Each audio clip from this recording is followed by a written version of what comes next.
Assalamu alaikum, жалпы кыргыз элим, амансыздарбы? Баарыңыздардын үй бүлөңүздөргө тынччылык жана аманчылык каалаймын. Мына мамлекетибизде, эл жерибизде бир оор кырдаал, таажы илдети келип, бар жок эл журт үйүндө отурушат.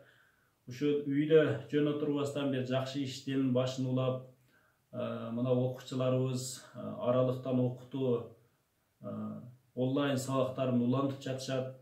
Кээ бирки үй бүлөлөр ушул китеп окуу эстафетасын улантып жатышат. Үй бүлөсү менен, бала чакасы менен ар кандай китептерди окуп, кыскасы деги эле бар жок үй бүлөлөр эл журт үйдө да жөн отурбастан бири-бирине мээримин чачып, ошол эле жакшылыкты мындай теле берүүлөрдөн жана онлайн сабак аркылуу жана YouTube, Facebook, Instagram баракчасынан жакшылыктарды бөлүшүп жатат. Биз дагы ошолордун катарын толуктап, китеп окуу эстафетасын эмес, жөн гана жакшылыкты бөлүшүү катарында мен дагы бөлүшүп турам. Инсан көп китеп окуганда акылдуу боло албайт. Жакшы маанилүү китептерди тандап окуганда гана пайда табышы мүмкүн.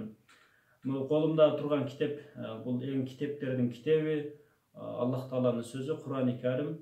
Сизге эгер ушул китепти күнүнө бир жолу окуп чык десе, балким окуп чыгарбыз, балким окуй албастырбыз.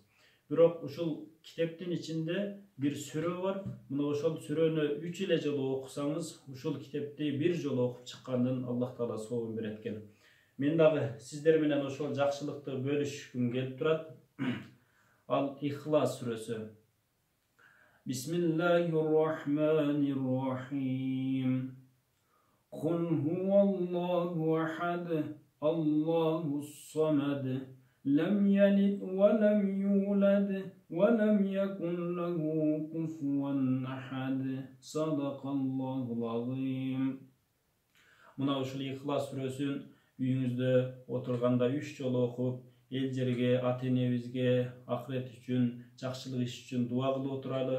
Элибиз, жерибиз ушул оорудан, ушул илдеттен эртерээк арылып, баарыңыздар амандыкта, тынччылыкта өкүм сүрүңүздөр.